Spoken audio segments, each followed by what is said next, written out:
It should be good right now.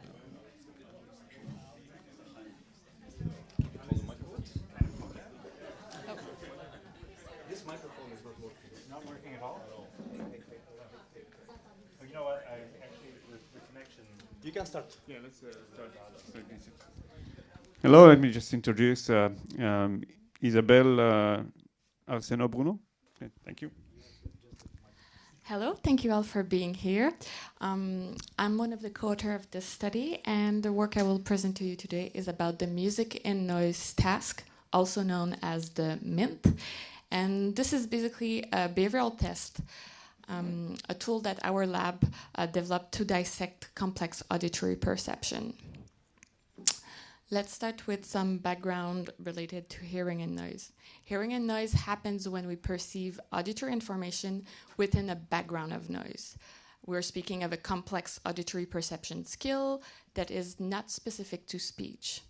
So hearing and noise refers to the perception of relevant features of any sound that are presented in noisy condition. This includes tones and music. It's important to know that hearing and noise represents a form of auditory stream segregation that involves many subskills. And there are also known deficits in various populations, such as non-native speakers or individuals with disabilities. And there are also known enhancements that were found in musicians. However, the implication of the subskills that I mentioned in the enhancements and the deficits remain unclear. So interestingly, hearing and noise tests are traditionally using only speech, which can be affected by the native language of the speakers. And also there's a limited number of tests, so they're not available in every language. We consider that hearing involves much more than speech perception, and music presents advantages that could help to identify the contribution of the subskills that are involved in complex auditory perception. Inherent to this idea, though, what is the extent of the advantages observed in musicians? So is there really a musician advantage in auditory stream segregation? As a matter of fact, a review of literature from our team, Coffey et al. 2017, found that although the musician advantage is very consistent across studies with simpler target items, studies with more complex stimuli, such as sentences, show more variable results. I won't go over the detail of this figure in interest of time, but I'm happy to come back during the question period. So to get to the bottom of this issue, we decided to investigate the musician advantage in hearing and noise with complex stimuli, but using melodies instead of sentences. So the MINT project aims were first to develop and validate a music and noise task, the MINT, which could support targeted research on hearing and noise perception. Second, we wanted to measure the contribution of additional cues. And as a third aim, we wanted to examine the musician advantage in stream segregation. So design. Well, the music and noise task, also known as the MINT, is a 20-minute long test constituted of match and mismatch tasks, for which we recorded the percentage of accuracy. Participants had to compare piano melodies that were presented in noise and without noise. So they first heard a background of noise, right here, in which was embedded a target melody. Then they had a background without noise, in which was embedded a comparison melody. We had the multi-music noise, which combined polyphonic instrumental music and was made as an equivalent to the multi-babble noise used in speech tasks. It was created from 1 minute of 4 overlapping sound streams, and in the literature, this refers to informational masking. From this, 4 signal-to-noise ratio levels were created and assigned to excerpts randomly. We used a block design of 5 conditions in which we made which were made to capture the contribution of the different subskills and top-down processes. I'll cover them in more detail in the next slides, but as an outline, the MINT task included conditions identified as melody, rhythm, prediction, spatial, and visual. So as the first condition, the melody served as a baseline, and it contained pitch and rhythm information. I will play you 4 examples in which the signal-to-noise ratio differs. So what you will hear is a target melody presented in noise and a comparison melody presented without the noise.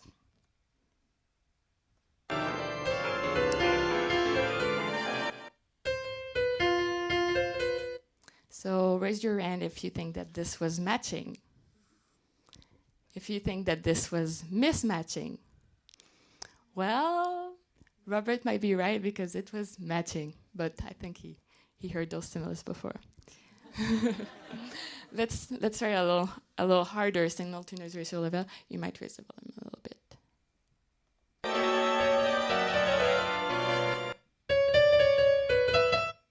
Matching, mismatching. You guys are good. It was mismatching. A little harder.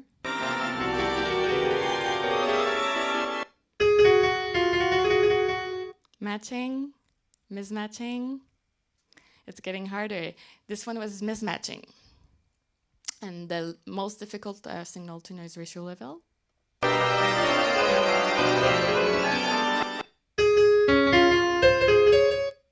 Matching, mismatching. This one is very hard. So it was mismatching. And at this level, performance of both groups was around chance level. So the rhythm condition now. It examined the contribution of the time domain. So the target stimuli only contained rhythmic information, and the pitch was held constant.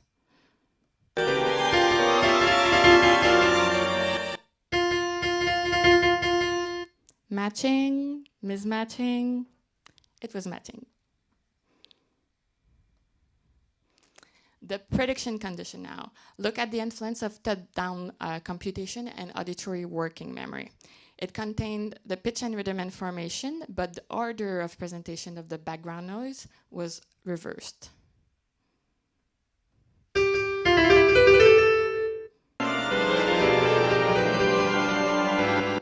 Matching, mismatching. You guys are a quick learner. And spatial condition.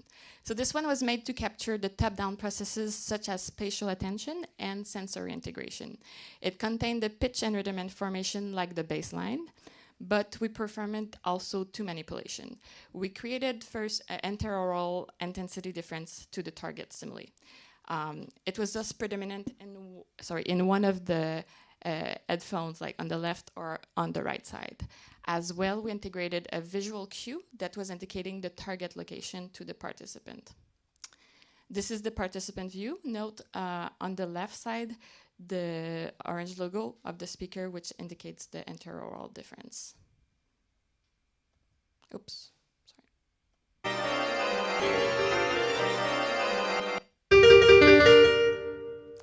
Matching, mismatching, mismatching. And finally, the visual condition investigated the effect of multisensory integration in hearing and noise. So it contained, again, pitch and rhythm information, but to which we added a synchronized graphic representation, which was indicated the timing and relative pitch of the target stimuli. The visual cues were similar to non-traditional graphic notation.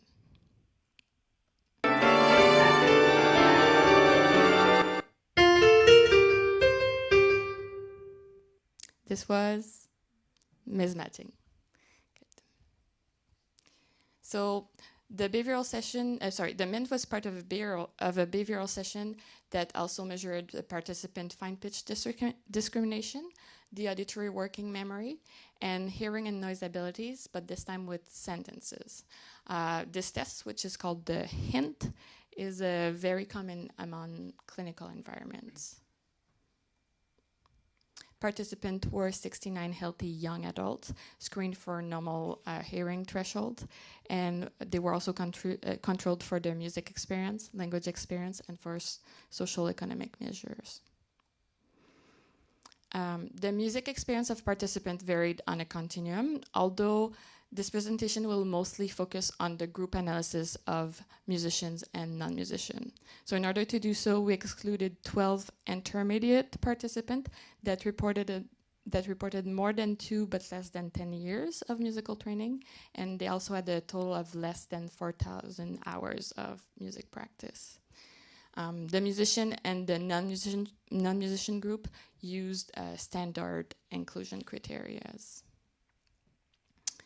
In all of the analysis, speaking more than one language, to which we refer as multilingualism, was computed as a covariate. I will address the specific of this covariate in the results section. And also, only the native English speakers were included in the analysis of the hint. So now the results. So first, our samples were normally distributed, and a split half reliability test confirmed the reliability of the task. Then, the distribution of the min score in relationship to, as we see here, the total number of hours spent on musical practice by participant showed a correlation of 0.53, which was highly significant. According to the R-square value of this correlation, 18% of the variance of the min scores could be explained by the hours of practice. So we did a 2x5 repeat and measure ANOVA with Bonferroni correction to compare the performance of the musician and the non-musician group. First, we found a very significant and very large effect of musicianship. The musician advantage represented accuracy gain of 11% on the overall min scores. The mint across conditions showed a highly significant and highly a large effect of subtask as well. This can be seen here in the 3 conditions with additional cues: prediction, spatial, and visual, which elicited gains of 10% in accuracy in comparison to the baseline, which was melody. There was also a small and significant effect of interaction between the subtask and musicianship, which showed that the 2 groups were affected differently by the subtask. We can see it here a little bit with the rhythm condition, in which, in comparison, the musician from the baseline performed better and the non-musician performed worse. But this can mostly be seen here with the steepest line. We have the same data but organized by musician and non-musician. And here the steepest lines correspond to the largest musicianship effect, which were respectively in the prediction, in the rhythm, and the visual subtasks. Now, as predicted, score varied as a function of signal-to-noise ratio. The performance varied systematically pretty much for chance level to almost perfect as a signal-to-noise ratio. Interestingly, we found a musician advantage in more challenging signal-to-noise ratio level, which was consistent with previous hearing and noise work with sentences. So right here. There were a relationship with other measure of the behavioral session as well. The min score correlated strongly with the fine pitch discrimination thresholds and moderately with the auditory working memory task. All significance level of this correlation were very high. The score of the mint and the hit were also significantly correlated at the moderate level. 19% of the mint performance variance could be explained by the hint scores. This suggests that the mint might be a measure that would be more sensitive to additional cues compared to the traditional measures such as the hearing and noise test, because these do not include additional cues. Importantly, a very large and very significant effect of musicianship was present when comparing both the hearing and min tasks. Now, as I mentioned in the methodology section, we use multilingualism as a covariate in the analysis, and this was performed reason of the great variance in the min score of our non-musician. This can be seen here among the participants with 0 hours. And the green markers indicates the monolinguals that are located mostly under the regression line. The blue markers indicate multilinguals. And as a matter of fact, our data suggested a significant effect of multilingualism, although the effect of musicianship was much larger and by far the most significant. Also important to note, language-related results remain to interpret with caution due to the limited linguistic information that were available to us. As an example, we didn't know the onset of the language acquisition, and we also had a small sample size of monolinguals. So conclusions. First, the MINT appear as a valid task to complement current hearing and noise measure. The results are consistent with other known auditory perception measure, and the signal-to-noise ratio produced the expected level of performance. In comparison to traditional hearing and noise task, the MINT considers subskills and sensory integration, and it can also be used independently of the native language of the listener to the absence of linguistic cues. However, the MINT is likely to be affected by familiarity with Western Occidental music. Second conclusion, the MINT appear to have clinical relevance. It shares variance with the HINT, which is a commonly used clinical measure. And in addition to that, the 19% variance explained suggests that the MINT might be more sensitive to additional cues in stream segregation compared to other tests. Third conclusion, the MINT demonstrates the importance of considering additional cues. Cues are often present in real situations, but are not often used in clinical measure. They are absent in most traditional hearing and noise tests, actually. And importantly, the MINT showed that people differ significantly in their use of additional cues. Last conclusion, the MINT supported a musician advantage in hearing and noise. The result correlated with practice hours and with musicianship measures such as fine pitch discrimination and auditory working memory. And among individual conditions, and overall performance, the MINT, like the HINT, showed was sensitive to musicianship. So, as a final word, I would like to thank Daniel Rivas, Giovanni Beltram, Ernest Mas-Herrero, Benjamin Gold for the technical advice, and Chloe Lim, Nicolette Meligever for the assistant with the behavioral data collection, and a special mention to the member of the Auditory Lab who helped with the preparation of this presentation. Questions? Oh, wait, thank you. So, all material will be available to the community for adaptation or extension of other hearing and noise tests or cues.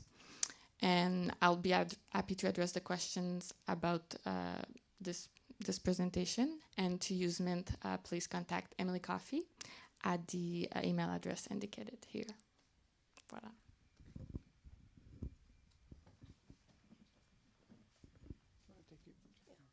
So I apologize for my lateness. Now, you know I'm not the hostess with the mostess. So who are we communicating with at this point? Do we have some Graz and La Plata? Oh, no La Plata and Graz? No? Nobody? Oh, it's just us. Hooray! Okay. I think I'm okay. Yeah. Okay. Okay. So let's have some questions for our wonderful presenter here. Oh, you meant in that sense? Yes. Yes, please. I think you can hear me without the mic, yeah? Okay, so. But when you in the mic one way, to the street. Don't be shy.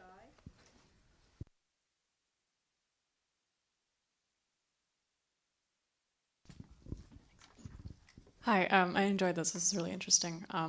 I just had a question if what you played for us is how long the actual stimuli excerpts were, because I actually haven't read the original studies with the speech and noise. I've heard about it, but I haven't read it either. But I feel like with the concept of straining to hear someone talking amongst noise, I'm helped a lot by context, and following their line and what they're talking about helps me understand the words that they're saying. And so I think as a musician, the same thing would apply, like the syntax of like the melody. Oh, I think that's probably what happened here because it happened before. You know, you can hear those little threads that go through. And so if it's this little blurb of like 5 notes, you know, there's no like history that you have with that figure.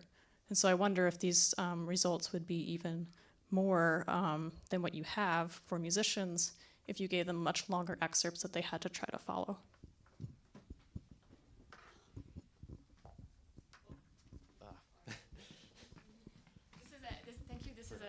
Thank you. This is an excellent question and excellent point. This was the first study done with music, so I think the design was made to match a little bit the hearing and noise task, in which the sentences are very short. Next direction, I think that would be very interesting for the study. We'll go with longer musical excerpt and also different dimension, such as including harmony or including things like that. But that's absolutely. Yeah. Any other questions?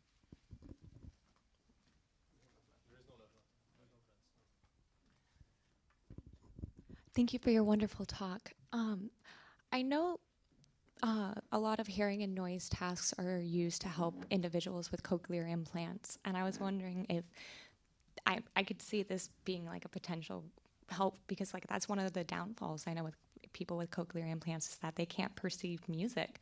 Do you see this fitting into that realm of research?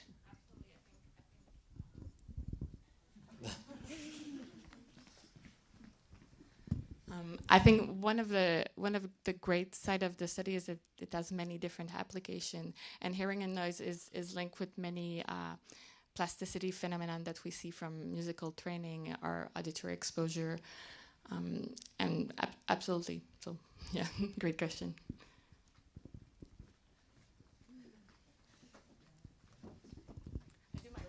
Yeah. Thank you so much. I really enjoyed this talk. I'm very interested in scene analysis. And first, just a clarifying question. I think all of the stimuli you used was piano timbre. Is that correct? Okay. And then I was wondering if you would speculate on how different timbres might affect the noise. I'm very interested in the parsing out different timbres within sound, and so how the effects of different timbre on this study might affect it.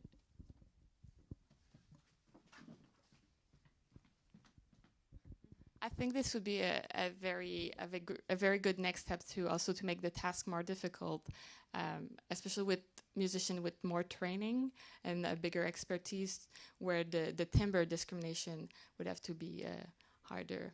There are many extensions many extensions to this task that could be made, but that's an absolutely excellent idea. Any other questions?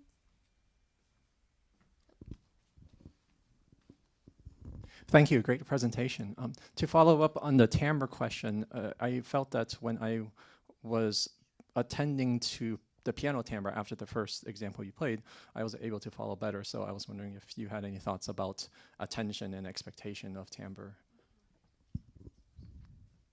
Absolutely. As a matter of fact, to control for that, during the task, I went over a little bit quickly, but we had a training phase before testing the participant. So once they went through all of the conditions. So once they went through this demo period, they knew that they had identified that the piano was the target stimuli. And so that was part of the control, and I think it was an important step.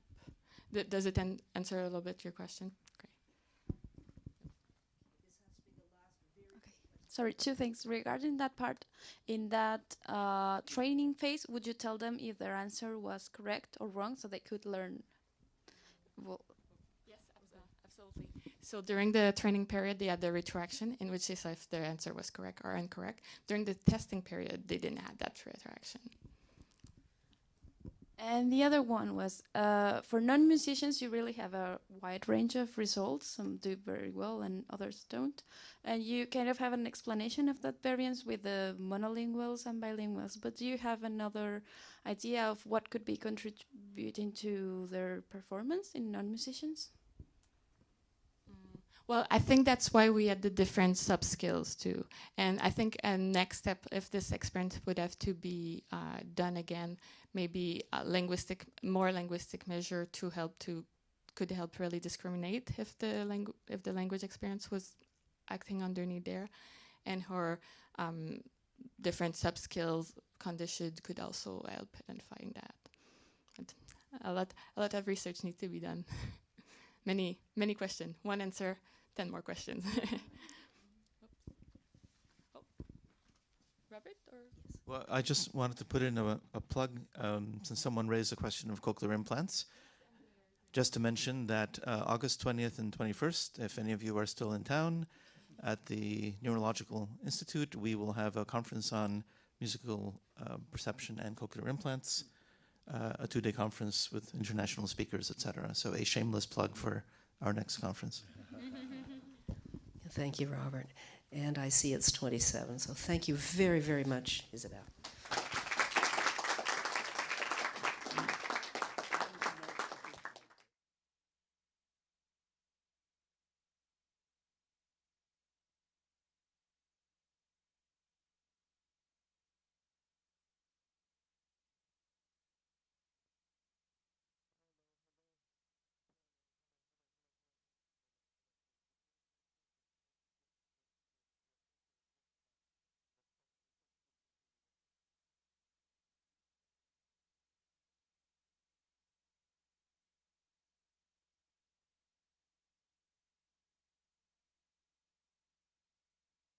I'm really glad that I don't have to speak to a microphone.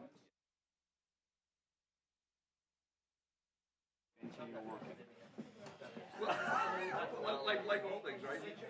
I'm just gonna pull it up.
Okay, so this time I'm on time. Thank you, everybody. We'll move on to our next talk, which is about perceiving musical intervals, and we have the honor of hearing Michal Goldstein from the Hebrew University of Jerusalem. Welcome. Thank you. Thank you for the introduction. So the study I'm going to present today is on categorical perceptions of intervals in music. So first, I will briefly explain the concept of musical intervals just to make sure that we are all on the same page.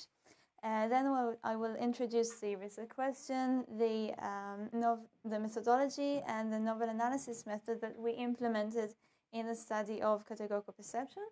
And finally, I hope to present to you our results with an insight on the effect of musical training on our musical perception.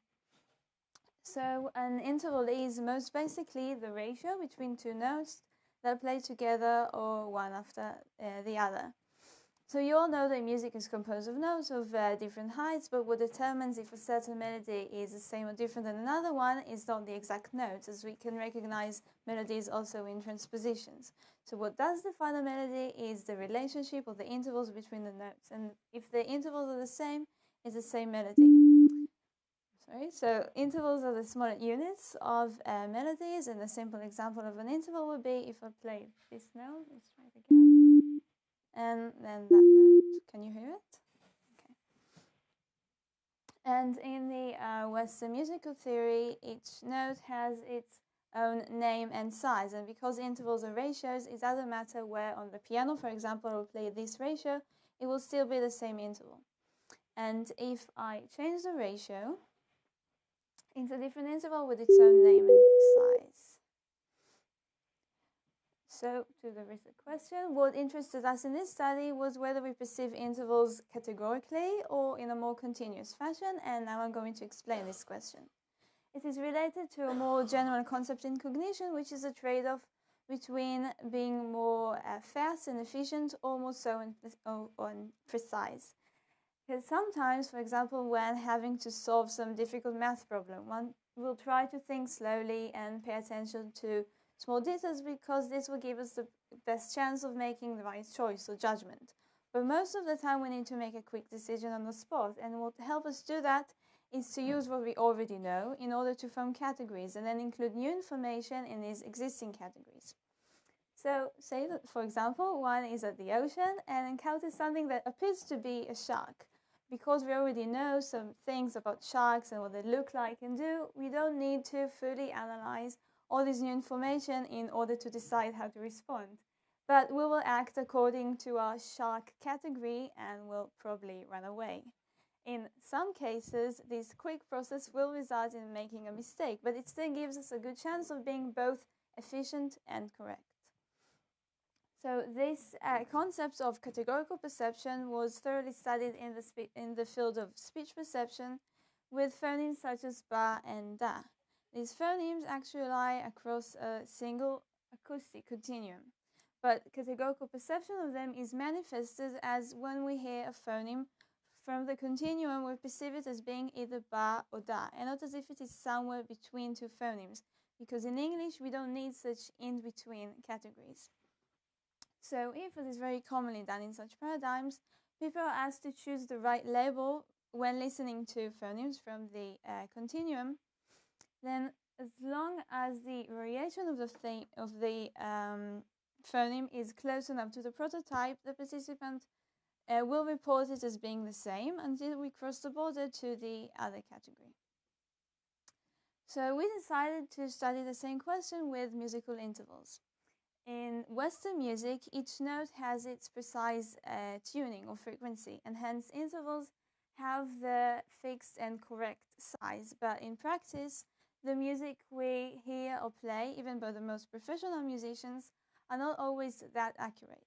As previous studies show that listeners did not notice even rather significant mistunings in the music, it leads us to assume that there is categorical perception also in music. And in addition, studying categorical perception in the music domain enabled us to design a new paradigm with continuous reports from the participants. So our methodology was rather simple. All the participants had some degree of musical training, and they had melodic intervals, and on the screen they saw a continuous scale from small to large. And while seeing the scale, they had intervals, and I would like to try and test you to see how good you are in recognizing these intervals. So please try and listen and tell me what is the name of this interval. Any answer? This interval?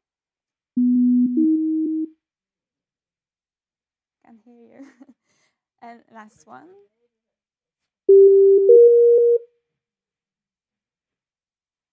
Okay, so it wasn't so easy because most of you probably heard them as minor and major thirds, but none of them actually were exactly those.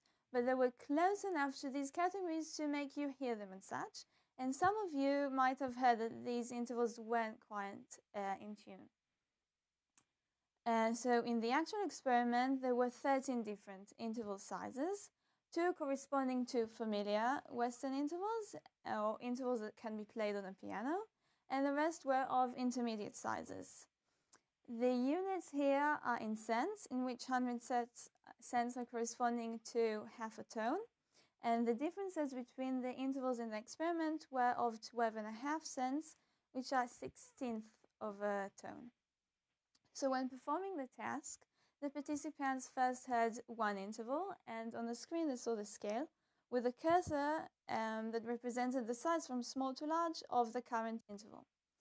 Then they heard the other intervals in a random order, and for each one they had to move the cursor on the scale in order to represent its relative size. At the end of the experiment, the participants performed an interval recognition test, in which they heard all the Western intervals from unison to an octave in different transpositions and had to name them. And they were all perfectly tuned in this part. So, and as interval recognition is a major part of musical training, we regarded this as an index of musical fluency. So we also had in the design 4 different variables to control for, because we thought they might affect the estimation that the participants are making. The first 2 are within subject and the second 2 are between subjects. So the first one, as I already mentioned, were the interval sizes. There were 13 of them, and they were heard in the experiment in a random order and with many repetitions. The second within subject variable was the transposition of the intervals. Each interval size was played in 4 different heights or starting tones. And it was important because we wanted the participants to hear the intervals as intervals and not just as a descent from a fixed initial tone. Between subjects, half of the participants heard ascending intervals and half heard them descending. And finally, half of the participants saw the large side of the scale on the right, and for half of the participants it was the other direction. And now I will briefly explain how we analyze the individual data in order to determine the categoriality of the interval size estimations. So on the x-axis you can see the interval sizes, of which 2 are the familiar categories. The y-axis is a simple 90-degree rotation of the scale that the participants used, with 0 as the smallest estimation and 1,000 as the largest. And for each participant, we calculated the mean estimation for each interval size. And this is example results of example data of one participant, and it's after normalization of the data across all the participants. So after that, for each participant, we fitted a sigmoid or step curve. The flat lines represent the categories where intervals that are of different but close sizes receive similar estimations, even though each adjacent interval is slightly larger. And the middle part between the 2 inflection points is steeper. So for each subject, we calculated how far away these 2 inflection points are. And when the value of the distance between the inflection points is relatively small, like in this case, it means that this participant was rather categorical. And this is example data of another participant, and you see that the steeper portion is larger, and it means that the participant was more continuous and tended in average to rate intervals as larger the larger they actually were. So after analyzing each subject's data individually, we wanted to see what is the effect of musical training on how categorical each participant was. A simple hypothesis will be that the more you study music, the more you're sensitive to subtle mistunings of the notes. But according to the categorical perception hypothesis, if you have more training and your interval categories are stronger, you will be more efficient, ignore irrelevant information, and be more categorical. So, as I mentioned before, the participant completed an interval recognition test. There were 15 intervals in the test, so each participant got a grade from 0 to 15, and these values are on the x-axis. On the y-axis are the distances between the 2 inflection points, which demonstrate how categorical the subjects were. And I remind you that the lower the value is on the y-axis, it means that the participant was more categorical. So in this analysis, we included only subjects with a high goodness of fit value for the sigmoid fit. And we clipped the results on the y-axis to 115 because this was the dimension of the intervals between 275 cents to 425. So we performed a linear regression analysis, and the line represents the relationship between these two variables. And as you can see, we found that indeed the greater the participants were in recognizing intervals in general, the more categorical they were. So to sum up, our results hold interesting implications for understanding on the influence of musical training on the way we perceive music. They suggest that the more people are familiar and are better in recognizing intervals, they will perceive them in a more categorical but less precise manner. And alternatively, those who probably had less musical training, they are those who in general pay more attention to minor differences in tuning. In addition, studying categorical perception in the music domain facilitated the designing of a novel analysis method that enables measuring perception as a continuous measure with comparable indication for both continuous and categorical perception. And finally, this analysis also allowed us to study the hypothesis on the effect of general familiarity or training on categorical perception. According to this hypothesis, the more someone is familiar with a certain class of objects, the more this person is categorical. But in speech perception, where it was mostly studied, this is very hard to demonstrate because, in general, a person is either a native or a non-native speaker of a language. But in music, we have a variety of measure of a person's fluency. And indeed, this enabled us to support this hypothesis. And as I see that I still have a few minutes left, I want to show you as an extra an additional effect that we found. So throughout this talk, I regarded intervals as fixed ratios in which the size is not affected by the transposition. But we can also regard intervals as differences in frequency or hertz. And then the higher the interval is, the greater the size. So each participant had interval in 4 different heights or transpositions. And these transpositions were slightly different for ascending and descending intervals. And we wanted to see if pitch height affected these size estimations that the participant made. So the results here are of the participants who had ascending intervals and saw the scale with the large side to the right.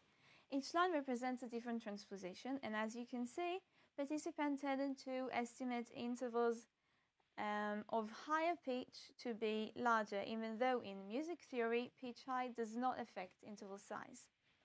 Here you can see the size estimation of all the subjects, divided to 4 groups, and each group is defined by whether they had ascending or descending intervals and by whether they saw the large side of the scale to the right or to the left.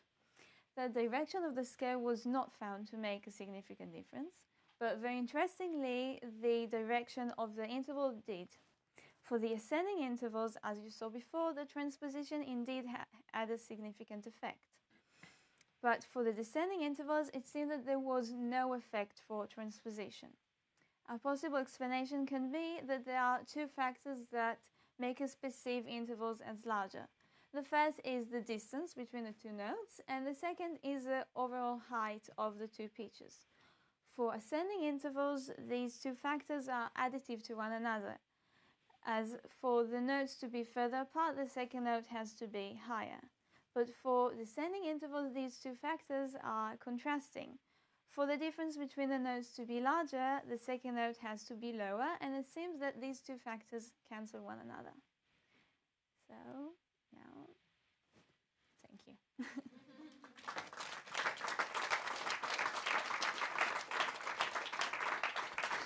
Well, thank you very much. I have drilled many an interval in this room, as Jeff knows.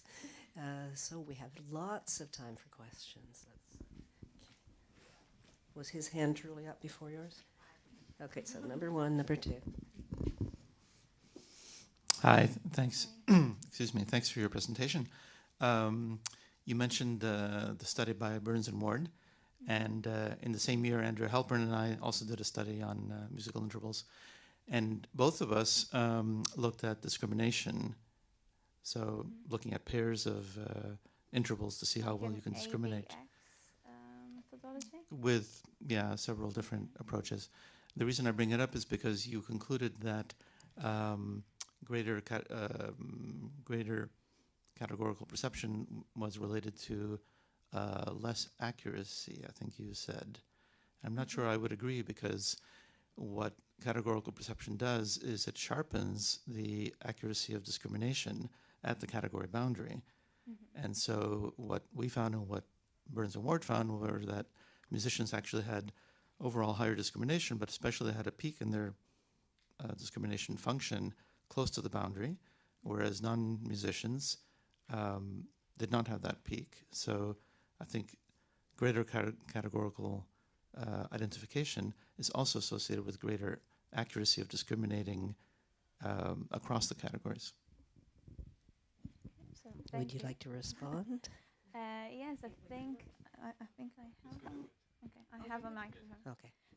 So I think this can be the result of using a different task, because this task wasn't explicitly a discrimination task. They were using a completely continuous scale. It just had to move a cursor. So it just reflects on the way they chose to represent the way they heard the intervals. They didn't focus on discriminating between two very similar intervals, but the task was a bit different. So it just helps us show different side of categorical perception. Thank you. Hi, thanks. So along the lines of that comment, I think the way that you're asking the question, even though I might think of it as small versus large, I still might say, okay, well, I categorize that as a minor third, but it's out of tune, right? But that's not necessarily asked there. So I think maybe adding a little bit of complexity, maybe another dimension, might sort that out a little bit. The other thing that I'm interested in is, did you collect any information on the type of musical training? So like pianists versus continuous tuning instruments like trombone or a string instrument, So or voice, right? I will first address your second question because it's very interesting. I didn't analyze it yet. It's not here in the presentation. We did collect a lot of data on the background of the participant, what instrument, what age they started studying music, and etc. And what we actually are planning on doing next is to have a group of musicians who play Arabic music to perform the same task, and we are very interested on seeing how will they perform, because these fixed categories and fixed sizes of intervals are a very Western concept, and it's very interesting to see if in different cultures the perception of intervals as categories will be different. And I'm not sure I understood your first comment. So I mean, the other thing is, right, if you're talking about, okay, the first and, as I'm going through the experiment, right, the first, I might be comparing the first and second, and then the second and third, right? So if I have 2 minor thirds or 3 minor thirds, and they're all in different sizes, the first and the second, well, the second is actually smaller than the first one, but then by the time I get to the third, I don't really have a comparison that I can really lay out on your small to large scale. So you could also include, okay, is this a minor third versus a major third? And how out of tune is it? So we did try to control for that, as the scale was completely continuous, and the cursor vanished between the trials, because we didn't want them just to move the cursor between the different intervals, but to have them judging each interval of its own. This is one of the reasons we also had transpositions, to make it harder to judge the interval sizes by comparison to the previous one. And yeah, so that's in general.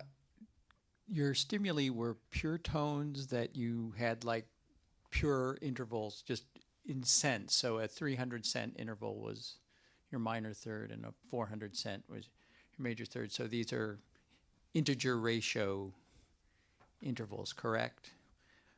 That's not what people learn, of course, because pianos are not tuned that way and it becomes a normative anchor. And I'm intrigued with the higher frequency, where your little lagniappe you gave us showing that there was an effect of register, because pianos are tuned in stretched octaves. So the intervals actually are bigger. So if there's an association with register, it might be that, in fact, people have learned that those intervals are slightly bigger. So I'm just wondering, have you thought about how your data relates to the tempered intervals that musicians actually learn and hear a lot, which aren't actually properly 200 or 300 and 400 cents most of the time? This can also be an explanation for what we found, especially in the categorical perception, not the register effect. Because if you're a musician and you learn to identify an interval, even though you hear it in slightly different tunings, this will make you more categorical, because you have like a general idea of what a minor third, for example, is. For this effect, I actually didn't think how the exact tuning affects, but what we do plan on trying very soon, the stimuli is already, we already have it. We recorded a singer singing these tones, and we adjusted it to be exactly the same in cents. But we think that when the intervals will be heard as more musical, more natural stimuli and not very pure, it might affect how they perform in the task. Quick follow-up. Talk to Johanna Devaney, because she's done that with singers' intervals, and she's mapped out how they change. Yeah. Thank you. There was somebody at the back. No? Okay.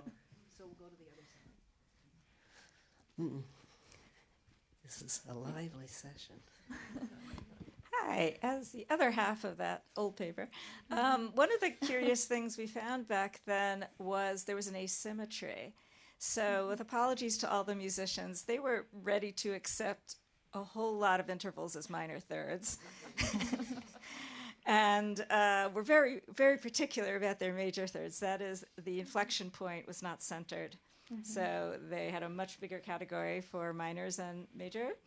And I was wondering if you had looked at the asymmetry of your effect, whether the inflection point overall tended to wander off the center. So this can be a bit problematic with the task as we're using it now, because the standard interval, the first interval that they hear when we show them the size on the scale, is always a minor third. So we indeed found like a more general category around the minor third, but we attributed that to the fact that this was a standard interval. So this can be very interesting.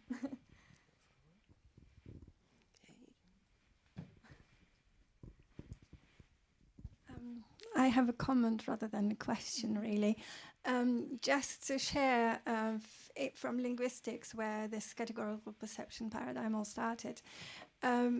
It's kind of very, very much out of fashion, because it doesn't work for many phenomena. So it does work for consonants, it doesn't work for vowels, it doesn't work for pitch. And even for consonants, there are so many, it's very dependent on the paradigm. So basically, dependent on how you structure your stimuli, you will get or not get the effect.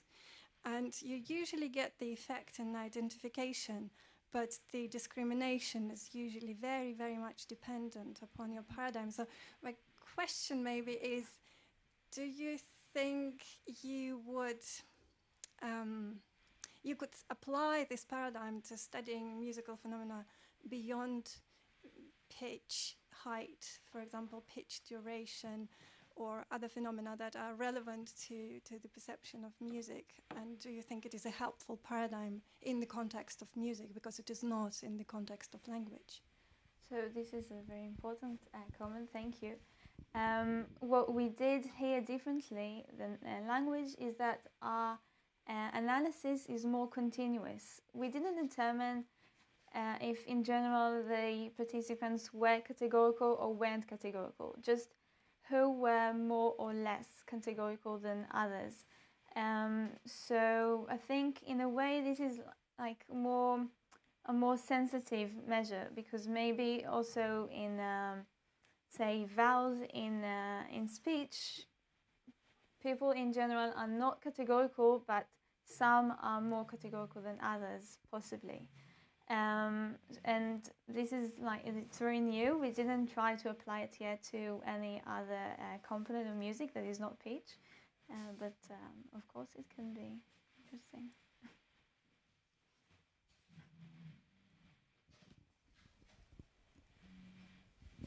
Hi, thank you. Bouncing off from this last question a bit, I was wondering why you chose to study intervals melodically and not harmonically as well, as presented in a chord. And I was wondering if you have any ideas about how that might change the categorical perception of the intervals. So the reason we decided to choose melodic intervals was because we wanted the task to be applicable also across different musical cultures, especially with Arabic music. And in Arabic music, it's more horizontal. There's not much. They're not using like different layers of music much in the same time, at least not in the way that we regard intervals. So this is why we decided to use melodic intervals. I'm sure that we can do it with harmonic intervals, and the categories are probably a little different.